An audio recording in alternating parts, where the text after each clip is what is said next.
Assalamualaikum warahmatullahi wabarakatuh dan selamat pagi. Waalaikumsalam cikgu.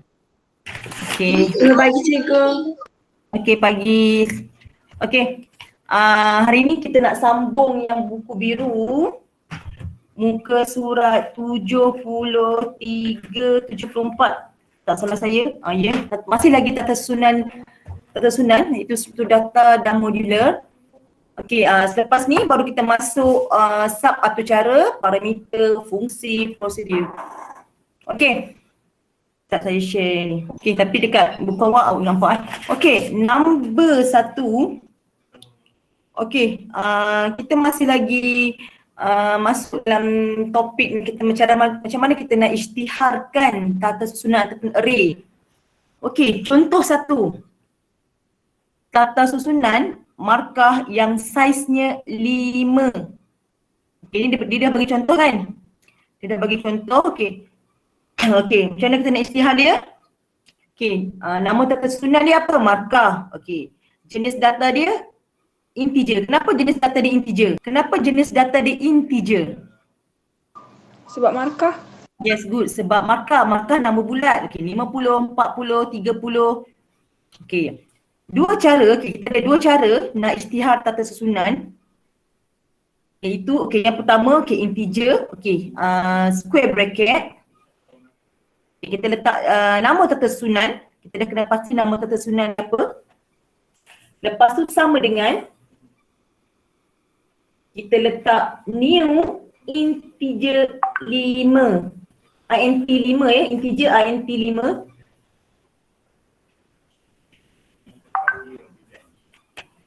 Okey, lepas tu sekejap ya.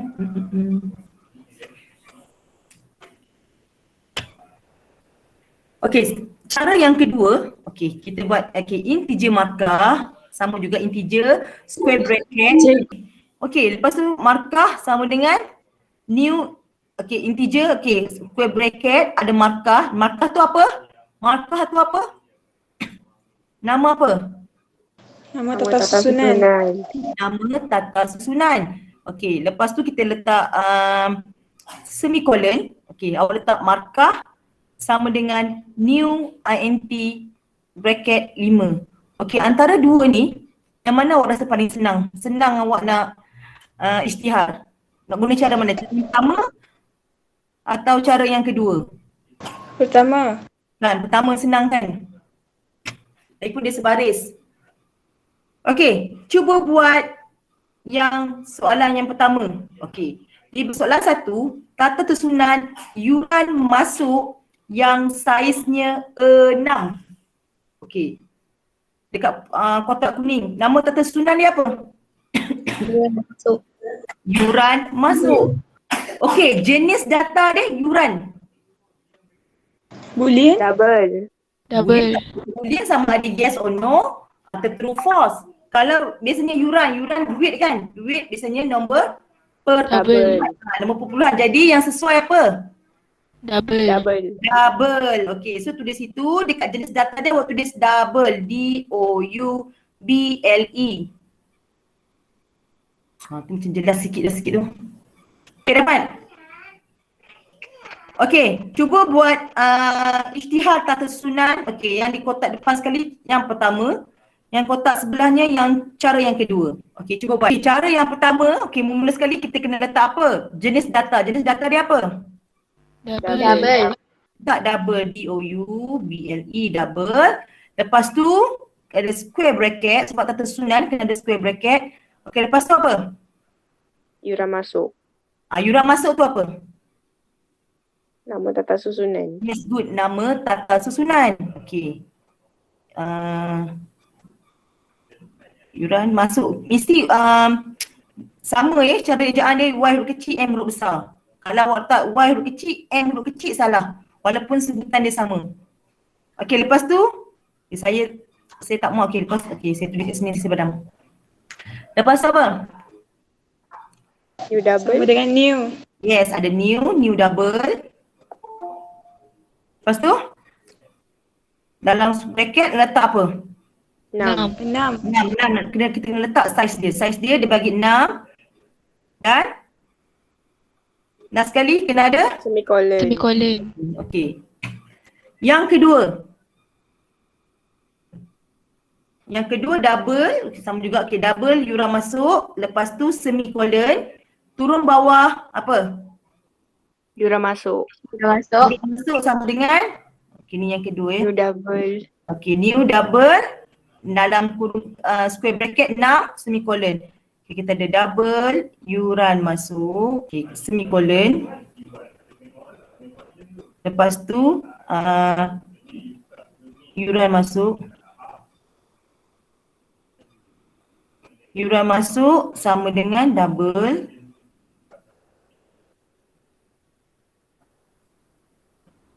enam. Okey, jelas ya ni? Cikgu, Ya. kalau yang pertama tu tak muat, sambung bawah tak apa kan? Sama bawah tak apa, tapi jangan letak sebaris dengan double tu ke tengah sikit. Okey cikgu. Okay, biasanya kalau dalam kertas tu biasanya panjang, dia bagi ruang dia muat. Kalau tak muat, buat kat bawah. Okey. Soalan kedua. Tata susunan nama pelajar yang saiznya 7. Okey, tengok yang kotak kuning. Nama tata susunan dia apa? Nama pelajar. Nama pelajar. Okey, N huruf kecil, P huruf besar. Jenis data dia? String. Sebab dia nama, karakter kan, nama. Okey, nama pelajar, nama tata susunan nama pelajar, jenis data string. Okey, yang cara dia, okey, awak buatlah. Yang pertama macam mana, yang kedua macam mana. Okey, kena start daripada jenis data string lah, S. Okey, lepas tu letak nama tata susunan. Okey, kalau nak buat bawah new.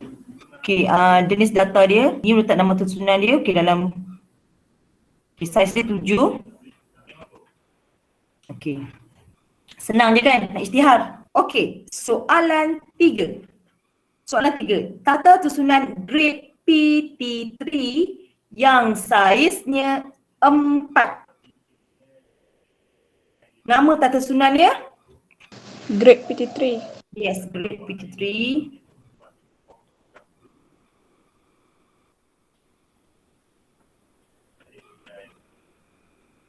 Jenis data dia? Char. Char. Sebab grade PT3 kita ada A, kita ada B, kita ada C, kita ada D. Awak ada PT3 tu ada tak A plus, B plus ada kan? Ada A, B, C, D je kan? Cikgu. Kalau dia kata grade SPM, dia bukan karakter. Dia jadi string sebab dia ada A plus, dia ada A minus, dia ada B plus. Itu adalah simbol. Bila gabungan pelbagai karakter, kita tak guna karakter. Kita guna apa? Kita guna string. Sebab dia ada lebih satu karakter, lebih satu karakter, kita guna string. Yang ni jenis data dia karakter lah. Okay. Bila karakter kita tulis char kan? C-H-A-R. Okay, macam mana kita nak isytihar? Yang pertama, okay, char. Okay, char. Lepas tu, okay, nama tata susunan nama apa? Grade PT3. Okay, sama dengan, okay, new. Dia punya jenis data dia. Jenis data dia? Char. Char, okay. Lepas tu, size dia? 4. 4. Good. Okay, lepas tu tutup. Okay, jelas faham ke ini kan? Faham cikgu. Okay. Kita tengok soalan yang keempat. Okay, soalan biasanya kalau macam tata susunan yang simple, macam inilah dia bagi.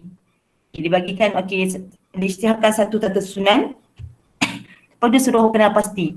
Okay, senarai 2 pemboleh ubah tata susunan. Senaraikan. Okay, yang pertama apa? Kereta. Good, kereta. Okay, lepas tu Umur. Umur. Pemboleh ubah ya, yang integer. Yang integer ni jenis data. Okey, biasanya pemboleh ubah dia akan hadir bersama-sama dengan jenis data.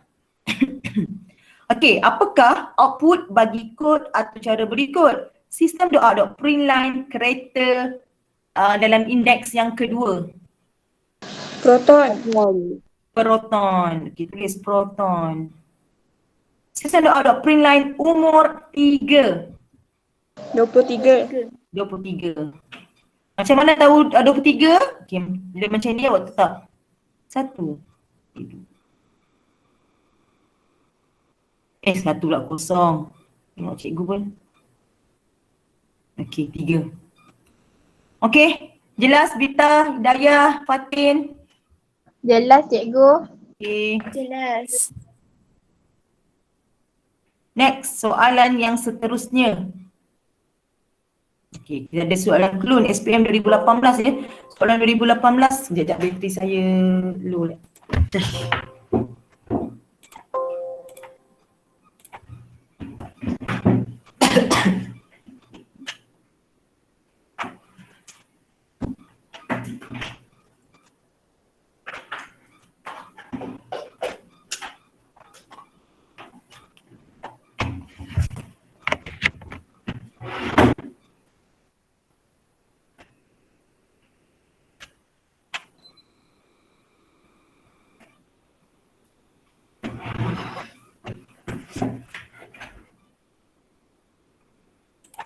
Okey, kita sambung. Okey, umpukan nilai pada tata susunan di bawah. Okey, dia soalan klon SPM 2018. Cuba tengok.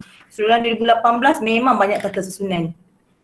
First batch, first paper SK lah.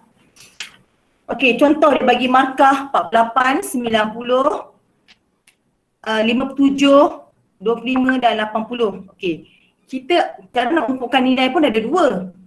Okay, cara satu, okey, setelah diisytiharkan. Okey, awak isytihar dulu. Integer, square bracket atau nama tata susunan dia sama dengan new int, size dia 1, 2, 3, 4, 5 lah. Okey, semicolon. Lepas tu, turun bawah. Okey, markah indeks 0, 48. Markah indeks 1, 90. Sampai markah 4, 80. Okey, setiap awak letak umpukan tu mesti berakhir dengan semicolon. Okey, cara yang kedua, okey. Integer sama dengan integer, square bracket, markah. Ini semasa diisytiharkan. Nilai awal ni semasa kita isytiharkan tata susunan tu kita dah bagi nilai. Yang cara satu kita isytihar dulu kat atas, baru kita bagi markah kat bawah.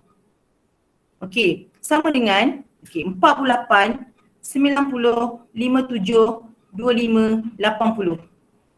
Okey, kalau awak suka yang mana? Cara satu, cara dua?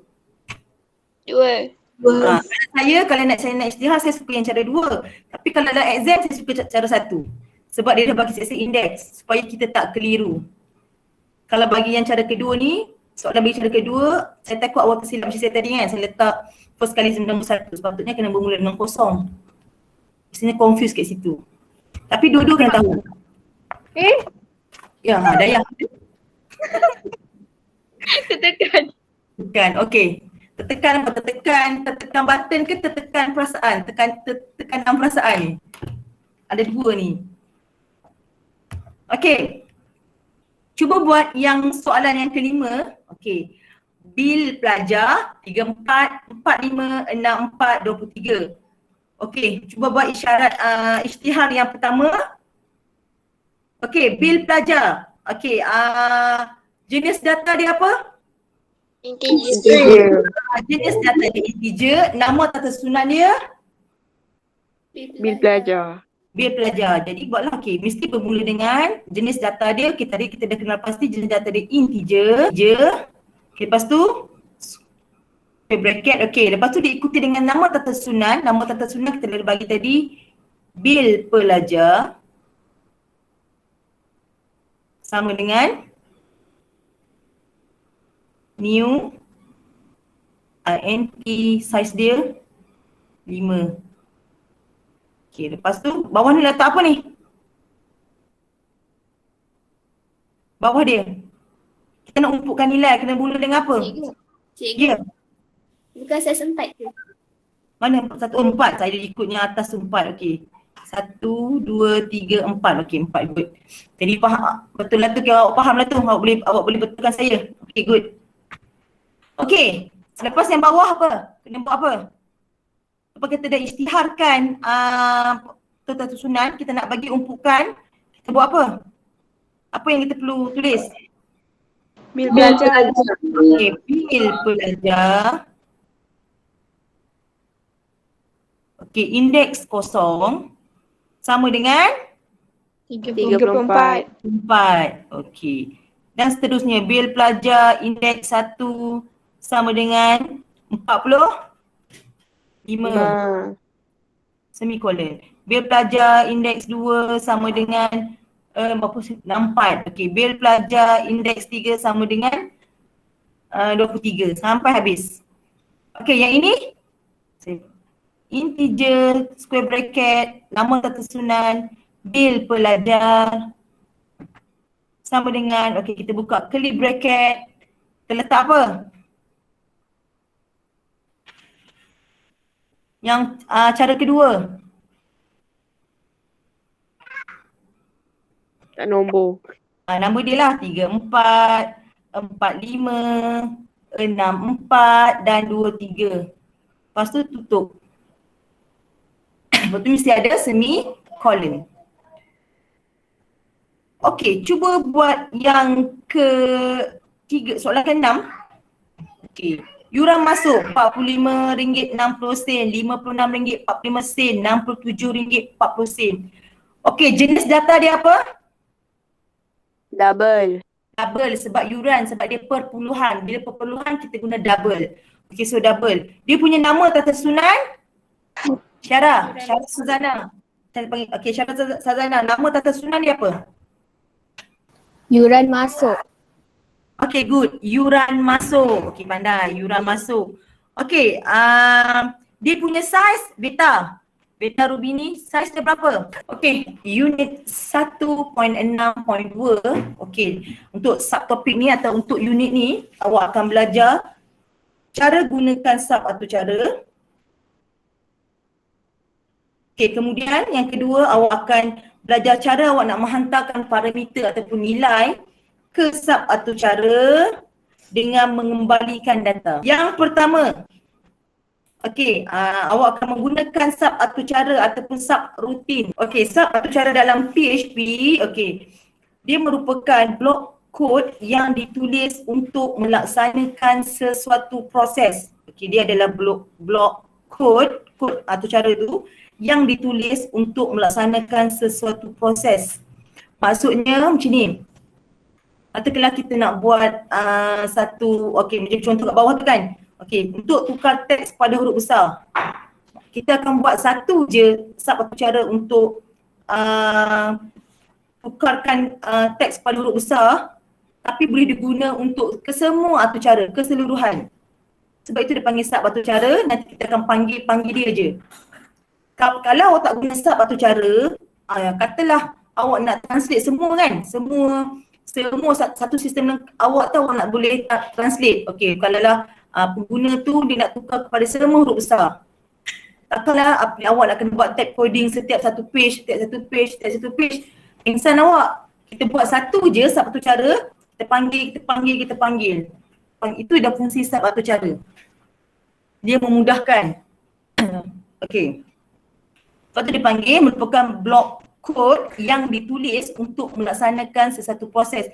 Proses nak print, proses nak tukar ni, okay, lepas tu proses nak tukar warna. Kita guna satu kod saja. Lepas tu kita akan panggil dia. Okey. Yang pertama, okey, fungsi yang tersedia atau built-in. Okey, contoh untuk tukar teks pada huruf besar, kita panggil ni topper. Untuk dapatkan nombor secara rawak kita panggil random lah, gabungan. Tata susunan array, kira panjang teks string ataupun string length. STR tu string Okey. Fungsi bina sendiri user define. Ini adalah analogi. Okey, kalau atau cara tanpa sub atau cara. Seorang cikgu Dalam ni lah dia mengajar BM, BC, BI, SK, Fizik, Kimia, Bio. Tengok berserabut tak? Serabut kan? Macam tu juga kalau atu cara awak tak ada sub atu cara, memang berserabut. Lepas tu jadi panjang berjela. Sepatutnya dalam 100 line dia tiba-tiba jadi sampai 300, 400, 500 disebabkan atu cara awak tak ada sub atu cara. Okay. Kalau menggunakan sub atu cara, cuba tengok. Okay. Ni guru maths, cikgu lain, guru SK, cikgu lain, guru bio, cikgu lain, BM lain, BI lain, fizik. Jadi lebih teratur lah. Okay, kelebihan. Kelebihan menggunakan sub atu cara fungsi ataupun fungsi. Yang pertama, projek yang kompleks akan menjadi lebih ringkas. Ni yang saya kata tadi. Patutnya atu cara awak panjang, okey, panjang. Bila panjang susah awak nak detect kat mana error, dia lebih kompleks. Bila kita buat sub atu cara, okey. Jadi yang kompleks akan jadi lebih ringkas. Awak pun tak serabut.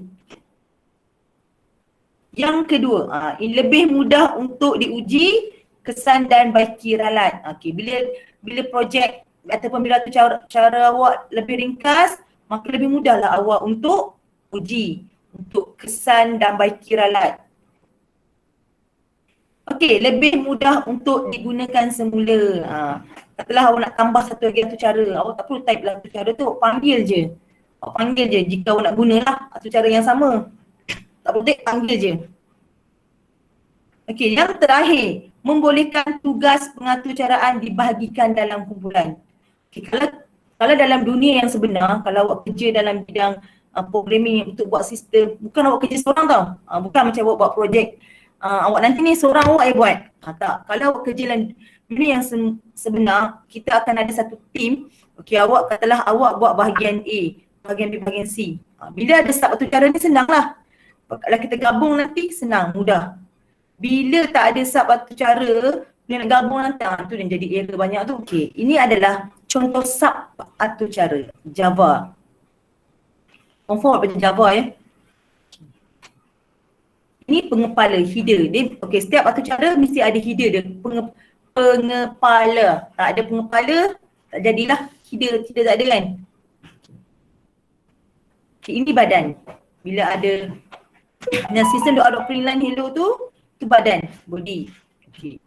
Kita ada pengepala, kita ada badan. Static void sub atu kosong. Okay, sub atu kosong tu, atu adalah nama sub atu cara. Tak kisahlah kat sini kalau tiba-tiba ada markah ke, static void markah. Markah tu lah nama sub atu cara. Dia mesti selepas static void. Static void, kalau dia kata, kalau dia bagi sub satu atu cara kan, dia kata okay, berdasarkan cara di atas, namakan nama sub atu cara. Carilah, cari kit. Dia mesti selepas void, static void. Selepas static void itu adalah nama sub atu cara. Sebenarnya kalau dalam soalan A dia cari macam tu lah. Yang penting awak akan tahu, kalau awak tak tahu memang tak boleh jawab. Okay. Sub atu cara main adalah sub atu cara wajib. Okay, nama sub atu cara wajib. Okay. System.out.println, okay. Hello dunia. Tengok yang ni Okay, sintek untuk memanggil sub atu cara.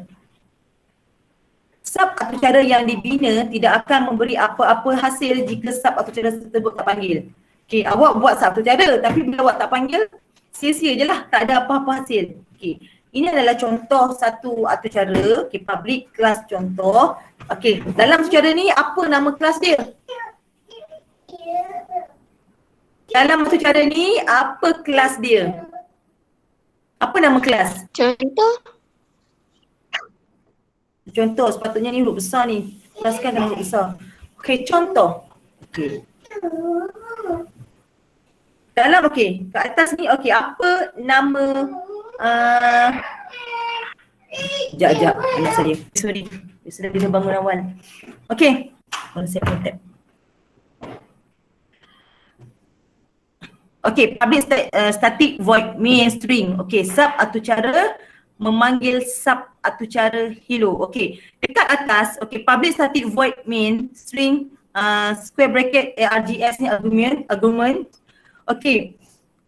Apa nama sub atau cara dekat atas tu?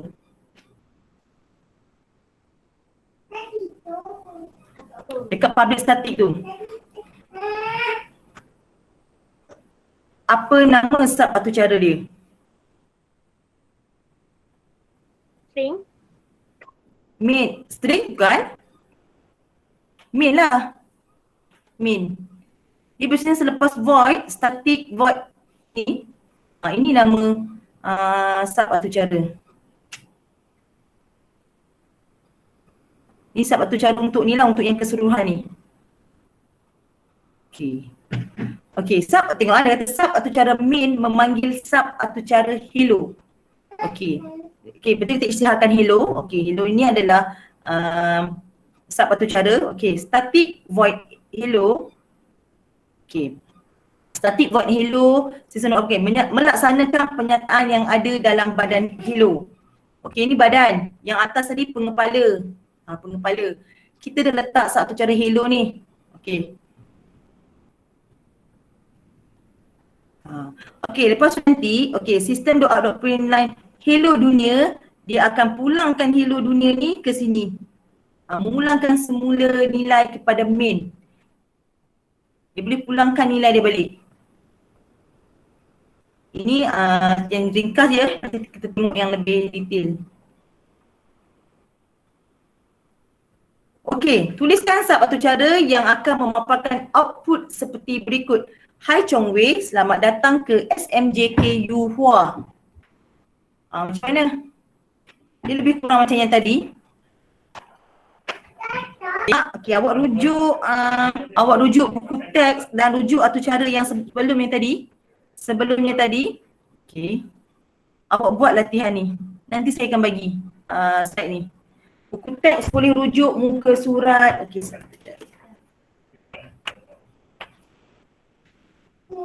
cuba buat. Nanti tunjuk kat saya. Okay, awak boleh tengok muka surat 145, 147, 148. Boleh tengok kat situ. Nanti cuba buat, lepas tu WhatsApp kat saya, nanti saya akan tengok. Okay, next. Konsep menghantar parameter ke sub atau cara dan mengembalikan data. Okay, awak jangan pening ya, mula-mula memang macam ni. Lepas tu nanti kita buat latihan, insyaAllah boleh. Okay, konsep dia. Parameter. Tadi awak dah belajar sub atau cara. Sekarang parameter pula. Okay, parameter ialah pemboleh ubah dalam fungsi ataupun sub atau cara. Jadi adalah pemboleh ubah dalam fungsi atau sub atau cara yang mempunyai nilai. Dia ada nilai, dia pemboleh ubah. Okay, contoh.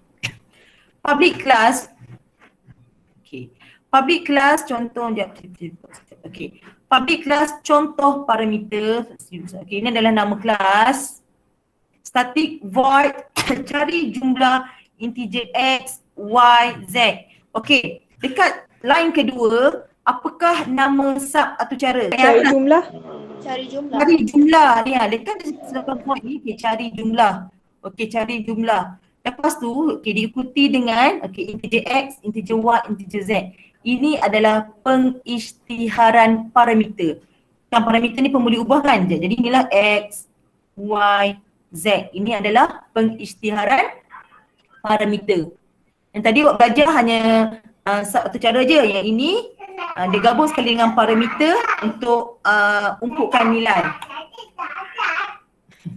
Okey, integer jawapan sama dengan x tambah y tambah z. X, y, z ni merujuk pada yang inilah. Ya.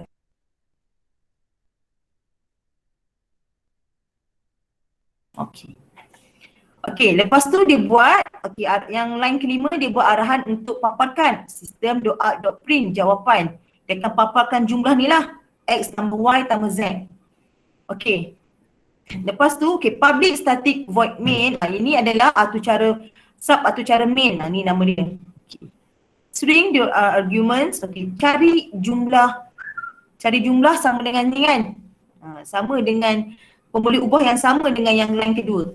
13, 5, 8, 3. perumpukan nilai parameter. Nampaklah. Okey. 13, 5 dan 8, 3 nilai untuk apa? 13 nilai untuk X. yes, untuk X. Okey, 5 untuk Y. Y. Y. Z untuk berapa? Z nilai dia berapa? 83. Okey, 83. Okey, jadi jawapan dia nanti apa? Sistem doa.print jawapan. X nilai dia 13. Tambah, okey 5. Tambah 83. Jadi jumlah dia berapa? Dia akan keluar jawapan apa? Berapa ni? 83 tambah 18. 11, 1, 0, 1. Betul? Apa dia nanti? 101. Okay, faham tak?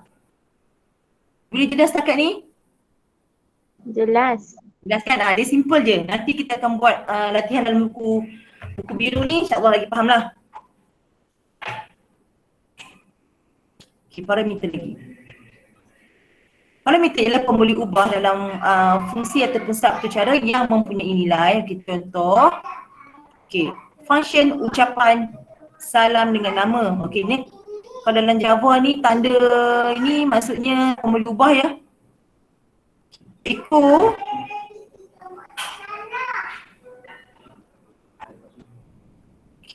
itulah pengisytiharan pemboleh ubah.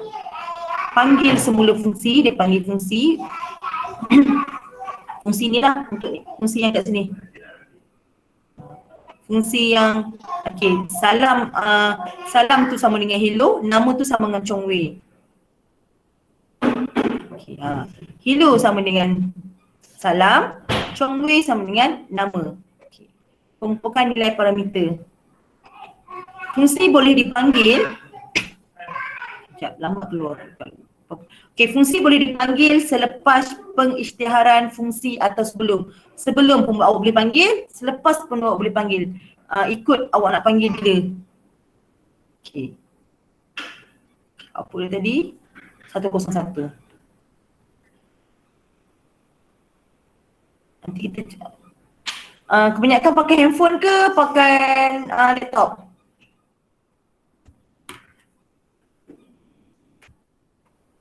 Berapa orang yang pakai handphone, berapa orang yang pakai laptop? Sebab kalau ramai yang pakai handphone, saya nak suruh buat online je. Kalau pakai laptop, saya nak suruh install.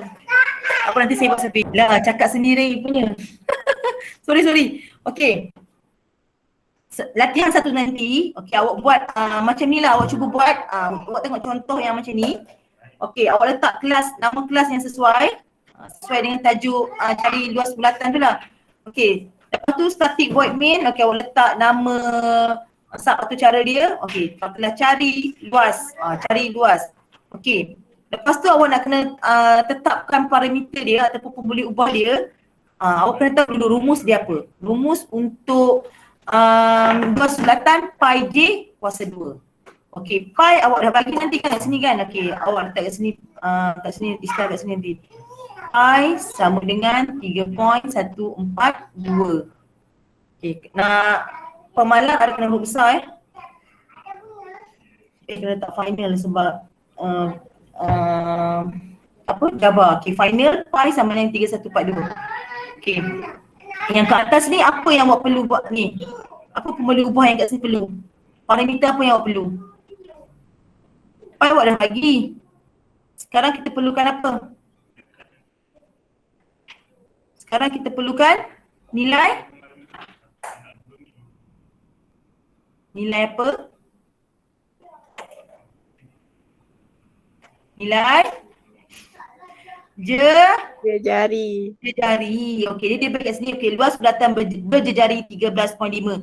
So, nilai parameter jejari awak adalah 13.5. Bila perpuluhan, jenis data apa yang terlibat? Double. Okey, double. Okey, letaklah double jejari. Double jejari. Lepas tu tukar kat bawah tu. Sama je konsep dia macam ni. Alah, lambatnya pula. Okey, letak sini. Okey, sistem doa dia pun di sini jadi cari luas. Sama dengan ni kalau awak letak sini cari luas, Sama dengan kat sini kena letak sama je, cari luas. Okay, public statement sama, cari luas. Okay, tadi dia jari kan, jadi 13.5. Nanti kat sini double luas bulatan sama dengan pi darab J darab J. J ni J kecil lah, senang. Sini kat sini J. Double J. Ni tak payah, sebab dia satu je. Dia jari pun bukan satu saja. So double J. Okay, kat sini double luas bulatan. Rumus dia. Okay, pi J kuasa 2. Gangguan betul lah ini. Okay, so boleh nampak bayang ya? Awak cuba buat, salah tak apa. Awak hantar je kat saya, nanti saya akan betulkan. Boleh? Boleh kelas? Boleh. Okey, nanti saya akan okey, saya akan screenshot latihan ni. Lepas tu video dia saya akan bagi besok sebab video dia lewat sikit dan sampai kat saya. Okey, habis sub atau cara dan parameter. Okey, ni saya bagi link kehadiran jap. Okey, tengok dekat ruang chat. Okey, saya nak paste link. Okey, saya dah paste link kehadiran. Okey, dah isi kehadiran? Dah. Okey, terima kasih kelas. Assalamualaikum. Okey, pergi ke next class, jangan penting.